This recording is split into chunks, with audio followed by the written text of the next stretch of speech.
30 सितंबर तक जी इस बात की औपचारिक घोषणा दिल्ली से हो जाएगी कि Chirag Paswan will be a part of central ministry. BJP को कोई तो सहयोगी चाहिए जी। और कौन सहयोगी? मजबूत सहयोगी, युवा सहयोगी, वो चिराग पासवान है। पशुपति कुमार पारस सांसद बन गए या कुछ भी बने तो सिर्फ इसके पीछे एक कारण है जी कि वो रामविलास पासवान के सगे छोटे भाई हैं जी। इसके अलावा उनकी कोई उपलब्धि राजनीति में नहीं है बिहार में। चिराग पासवान जो है उनके साथ वोटर सिर्फ, क्या आपको लगता है कि उनके साथ सिर्फ पासवान वोटर है? नहीं, उनके नाम पर सवर्ण तबका जो है वो भी पूरी तरह राजी हो जाता है। पहला शर्त है कि जैसे ही वो एनडीए में एंट्री करेंगे, या तो अभी और नहीं तो 2024 में किसी भी कीमत पर पशुपति कुमार पारस को एनडीए से बाहर का रास्ता दिखाना होगा। और दूसरी शर्त वो रखे हैं कि नीतीश कुमार को अब री एंट्री एनडीए में नहीं करवाना है। नरेंद्र मोदी को भगवान राम और खुद को हनुमान बताने वाले जमुई सांसद सह लोजपा रामविलास के राष्ट्रीय अध्यक्ष चिराग पासवान को केंद्रीय मंत्रिमंडल में जगह मिल सकती है।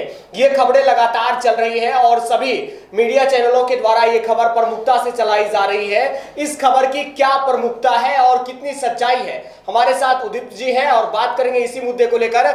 चिराग पासवान पहले तो खुद को हनुमान बताते हैं और अब चर्चा चल रही है कि उन्हें केंद्रीय मंत्रिमंडल में जगह दी जाएगी। क्या लग रहा है उदित जी? देखिए, 10 दिन पहले आप ही मेरे साथ थे जी। या रत्नेश था, मुझे याद नहीं आ रहा है। आप ही थे हमारे साथ। और सबसे पहले NBC 24 ने करीब 15 से 20 मिनट का हमने वो चर्चा किया जी। इसमें हमने इस बात को पक्के तौर पर एकदम मतलब इस खबर की पुष्टि करते हुए ये बात हमने कहा था कि 30 सितंबर का पहले केंद्र नेतृत्व जो है वो चिराग पासवान को सेंट्रल मिनिस्ट्री में, केंद्रीय मंत्रालय जो होता है, मंत्रिमंडल जो होता है, उसमें शामिल कराने जा रही है। अब इस खबर पर मुहर लग रही है, तमाम मीडिया हाउस खबर चला रहे हैं, लेकिन 10 दिन पहले ही हमने ये खबर ब्रेक कर दिया था। ब्रेक के साथ साथ इसका पूरा विश्लेषण किया था। देखिए, साधारण सा बात समझिए, बिहार बदलाव के दौर में है जी। लालू प्रसाद यादव की पीढ़ी जो है, चाहे वो सुशील कुमार मोदी हो, चाहे नीतीश कुमार हो या रामविलास पासवान ही जो थे, अब तो है नहीं, इनकी पीढ़ी अब अपने राजनीतिक करियर में भी और उम्र के उस पड़ाव में भी है जहां पर अब माना जाता है कि ढलान ही बचा है जी।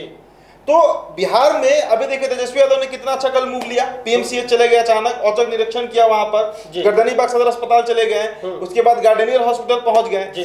तो चिराग पासवान भी युवा है, तेजस्वी यादव से 2-4-5 साल बड़ा है, छोटा ही है जी। तो तेजस्वी यादव, माफ कीजिएगा, चिराग पासवान को कैसे बीजेपी ये रिस्क ले सकती है या लेती कि एक पशुपति कुमार जैसे बूढ़े व्यक्ति के लिए, भाई बूढ़े हैं, रामविलास पासवान के छोटे भाई हैं, लेकिन है वो बुजुर्ग हो गए हैं, अब वो सीनियर सिटीजन में आते हैं, अगर उनको ट्रेन का टिकट भी लेना हो तो वो फॉर्म में सीनियर सिटीजन ही भरेंगे। बिहार की राजनीति में एक्टिव भी नहीं रहते हैं, बिहार में तो गायब ही रहते हैं। तो उनके नाम पर बीजेपी इतना बड़ा रिस्क नहीं ले सकती है कि 2024 का लोकसभा वो पारस जी की पार्टी को रखकर अपने साथ लड़े। देखिए, आज बिहार की क्या स्थिति है, क्या परिदृश्य है, महागठबंधन एकजुट है, कई पार्टियां हैं, 7 पार्टियों का जिक्र होता है, जदयू है, कांग्रेस है, राजद है, मुकेश सहनी भी उसी में है, जीतन राम मांझी, सभी पार्टियां, सीपीआई है, सीपीआईएम है, वामदल पूरी तरह उसमें है। तो 7-8 पार्टियों का जो गठजोड़ हुआ है बिहार में, इसका कितना बड़ा नुकसान 2024 में इनको सहना पड़ेगा बीजेपी को। इस बात से ऐसा नहीं है कि बिहार का भाजपा और जो दिल्ली में बैठे हुए हैं नेतृत्वकर्ता बीजेपी के, उनको जानकारी नहीं। अब ऐसे में वोट किधर से आए, और खासकर अगर एक जाति की हम बात करें, पासवान जाति की बात करें, यानी हम यादव की बात करें, तो उनका बिहार में 5 से 6% जो माना जाता है, इससे ज्यादा भी हो सकता है, इतना वोट माना जाता है। वो वोट बीजेपी को एक मुश्त कैसे मिल जाए?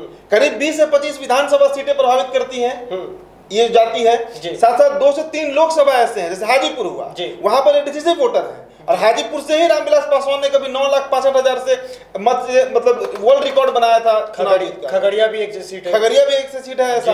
तो ये ऐसी सीटें हैं बिहार में 2-3 जहां पर पासवान वोटर बहुत एक्टिव रहते हैं और जहां वो डिसिसिव वोटर हैं, जहां पर वो हार जीत का फैसला कर देते हैं या करवा देते हैं। तो उस स्थिति में बीजेपी को कोई तो सहयोगी चाहिए, और कौन सहयोगी? मजबूत सहयोगी, युवा सहयोगी, वो चिराग पासवान है, वो पशुपति कुमार पारस कभी नहीं हो सकते। देखिए, पशुपति कुमार पारस सांसद बन गए या कुछ भी बने तो सिर्फ इसके पीछे एक कारण है कि वो रामविलास पासवान के सगे छोटे भाई हैं। इसके अलावा उनकी कोई उपलब्धि राजनीति में नहीं है बिहार में। अब बिहार में एक कोई ऐसा काम बता दीजिए या केंद्र में बता दीजिए जहां पर पशुपति कुमार पारस के अप्रोच से कोई बड़ा डिसीजन, कोई बड़ा बदलाव राज्य स्तर पर या राष्ट्रीय स्तर पर हुआ। रामविलास के नाम तो कई इतिहास, कोई खास जनाधार भी उनके साथ नहीं है, जनाधार तो नहीं है, हम काम का बात कर रहे हैं। रामविलास पासवान के साथ तो कई रिकॉर्ड जुटे हुए हैं। चाहे वो मंडल कमीशन हो, जब वो रेल बहुत तरह का रिकॉर्ड है, खाद्य विभाग की भी जिम्मेदारी थी, तो बहुत तरह का काम उन्होंने किया जो चर्चा का विषय रहता है। तो ऐसी स्थिति में कांग्रेस, माफ कीजिएगा, भाजपा जो है वो कभी भी चिराग पासवान के साथ रिस्क नहीं ले सकती है। एक और बात समझिए, चिराग पासवान जो है उनके साथ वोटर सिर्फ, क्या आपको लगता है कि उनके साथ सिर्फ पासवान वोटर है? नहीं, उनके नाम पर सवर्ण तबका जो है वो भी पूरी तरह राजी हो जाता है। चिराग पासवान का अगल बगल देखिए, एक तरफ राजू तिवारी बैठते हैं जो ब्राह्मण हैं, और दूसरी तरफ डॉक्टर अरुण कुमार बैठते हैं जो भूमिहार हैं। मतलब उनकी पार्टी में आप शुरू से उठाकर देखिए, रामा सिंह हो या फिर आपको सूरजभान सिंह हो, मुन्ना शुक्ला हो, राजन तिवारी हो, जितने भी सवर्ण समाज के लीडर बड़े लीडर जो बाहुबली रहे हैं, वो सब तो रामविलास पासवान की पार्टी में रहे हैं। तो सवर्णों के बीच भी उनका एक्सेप्टेंस है, पासवान के बीच भी उनका एक्सेप्टेंस है, और ये बिहार में सिर्फ एक ही नेता है वो चिराग पासवान, जिनका सभी जातियों में एक्सेप्टेंस है। यादवों को छोड़ दिया जाए, देखिए यादवों के साथ टेक्निकल इशू वही है कि उनके लिए सब कुछ है तेजस्वी यादव, लेकिन उनके अलावा अगर आप पिछड़ा की बात कीजिए, अति पिछड़ा की बात कीजिए, कोई कुर्मी कुशवाहा ही होगा, कोई वो क्यों चिराग पासवान की खिलाफत करेगा? अगर वोट दे ना दे वो अलग बात है, लेकिन खिलाफत इनका नहीं कर सकता है। और युवाओं में क्रेज भी है, बोलते अच्छा है जी, सबसे अच्छा बोलते हैं, आप बिहार में कर सकते हैं जी। इनकी जो वाक पटुता है, जिस शैली में ये बात करते हैं, बॉडी लैंग्वेज जो है वो स्ट्रांग है। रामविलास पासवान का जो छवि है वो दिखता है चिराग पासवान में। तो उस दृष्टिकोण से भी बीजेपी इन पर कोई रिस्क लेने के मूड में नहीं है। और ये खबर हमने 10 दिन पहले चलाई, हमने बता दिया था कि देखिएगा ये बात पक्की तौर पर, हम दिल्ली में 2-3 लोगों से हमारी बात हुई थी, यहाँ पर जो पार्टी दफ्तर में बैठते हैं, यहाँ पर भी इंटरनली इस बात की चर्चा थी, हमने वही खबर चलाया था। और आज वो खबर सही हो रहा है, तमाम नेशनल मीडिया भी चला रहे हैं और सभी लोग चला रहे हैं इस खबर को कि चिराग पासवान को जो है वो केंद्रीय मंत्रिमंडल में शामिल होने जा रहा है जी। मेरा सवाल ये है कि नीतीश कुमार को 2020 में सबसे अधिक किसी ने चोट पहुंचाया, वो थे चिराग पासवान। उनके शर्त में भी, चलिए आपका सवाल हम आप समझ गए, जवाब दे देते हैं जी। उन्होंने कुछ शर्तें रखी हैं। देखिए जो बात हुआ है बीजेपी और चिराग पासवान के बीच कि आपको मंत्रिमंडल में शामिल किया जाएगा, तो चिराग पासवान ने भी कुछ शर्त रखी है, तभी वो एनडीए में एंट्री करेंगे जी। अभी तक उनका आप कोई भी औपचारिक बयान उठाकर देख लीजिए, चाहे वो प्रेस वार्ता में हो, हमने खुद उनसे इंटरव्यू किया है, या कोई भी इंटरव्यू कर रहा है तो वो सीधे बोल रहे हैं कि I am not a part of NDA, मैं एनडीए का हिस्सा नहीं हूं। तो अब एनडीए में आने जा रहे हैं, जो खबरें हैं जी। 2 शर्त उनका मूल है। पहला शर्त है कि जैसे ही वो एनडीए में एंट्री करेंगे, या तो अभी और नहीं तो 2024 में किसी भी कीमत पर पशुपति कुमार पारस को एनडीए से बाहर का रास्ता दिखाना होगा। और दूसरी शर्त वो रखे हैं कि नीतीश कुमार को अब री एंट्री एनडीए में नहीं करवाना है, मतलब घर वापसी अगर वो चाहेंगे, अब तो फिर से वो चले गए महागठबंधन में, लालू प्रसाद यादव से हाथ मिला लिए, तो अब अगर वो चाहेंगे तो भी उनको एनडीए में नहीं लाना है, क्योंकि अगर बीजेपी फिर से लाती है तो फिर चिराग पासवान एग्जिट कर जाएंगे एनडीए से। ये 2 शर्तें हैं। तीसरी बात, एक और शर्त उन्होंने रखा है कि बिहार फर्स्ट, बिहारी फर्स्ट का जो एजेंडा है जी, जो 2020 के अक्टूबर से जिसकी चर्चा लगातार चिराग पासवान कर रहे हैं, अब करीब 2 साल होने को है जी। कहते हैं कि रामविलास पासवान का वो ड्रीम प्रोजेक्ट था जी, बिहार फर्स्ट, बिहारी फर्स्ट, बिहार को आगे कैसे बढ़ाना है जी। उस पर अगर बीजेपी पूरी तरह सहमत होगी, देखिए बीजेपी उस पर सहमत क्यों नहीं होगी, डेवलपमेंट का एजेंडा है तो बीजेपी उस पर सहमत हो जाएगी जी। पेज फिर वहीं फंसेगा कि क्या बीजेपी नीतीश कुमार को अब री एंट्री करवाएगी या नहीं करवाएगी, क्योंकि पशुपति कुमार पारस को भी पार्टी से या गठबंधन से बाहर का रास्ता दिखाना बीजेपी के लिए कोई बड़ा मसला नहीं है। उसे कोई ना तो बड़ा इसको जनाधार का नुकसान होगा, 1 सांसद का नुकसान हो सकता है, 5 सांसद का नुकसान हो सकता है, यही होगा। तो 24 में फिर रिकवर भी हो जाएगा। तो इसलिए बस नीतीश कुमार पर पेज फंसेगा, लेकिन फंसना नहीं चाहिए, क्योंकि अब नीतीश कुमार को अगर बीजेपी एंट्री करवा रही है अपने गठबंधन में, तो उससे नुकसान बीजेपी को ही होगा। 2020 के विधानसभा चुनाव में हम चलेंगे, तो वहां पर सबसे अधिक यदि नीतीश कुमार को किसी ने यदि खामियाजा दिया, चोट पहुंचाया, तो वो थे चिराग पासवान। और एक तरफ नीतीश कुमार विपक्ष के तमाम नेताओं को एकजुट कर रहे हैं और चिराग पासवान की एनडीए में एंट्री हो रही है। तो क्या माना जाए कि बिहार बीजेपी जो है अब वो स्ट्रांग हो रही है? देखिए ये तो 2 राय नहीं ना है कि अगर चिराग पासवान एनडीए में आएंगे तो बीजेपी का जनाधार बढ़ जाएगा, बीजेपी के साथ एनडीए का जनाधार बढ़ जाएगा, इसमें कहाँ 2 राय है। जो 6-7% पासवान वोटर है वो तो जुड़ेगा बीजेपी के साथ। बीजेपी का प्रत्याशी किसी भी विधानसभा से या किसी भी लोकसभा से खड़ा रहेगा, तो ये तय चीज है कि जो पासवान जाति के लोग हैं वो एनडीए को वोट करेंगे, एनडीए के प्रत्याशी को करेंगे, वो थोड़े ना जाकर महागठबंधन को वोट करने वाले हैं। तो ये तो 2 राय नहीं, इसमें कहा है कि अगर चिराग पासवान आते हैं तो चिराग पासवान तो मजबूत होंगे ही साथ में आकर, साथ ही साथ ये भी मजबूत होंगे, मतलब बीजेपी भी मजबूत होगी ग्राउंड पर। और देखिएगा 30 सितंबर तक, एक अनुमानित तारीख में बता दे रहा हूं अपने दर्शकों को कि 30 सितंबर तक इस बात की औपचारिक घोषणा दिल्ली से हो जाएगी कि Chirag Paswan will be a part of central ministry.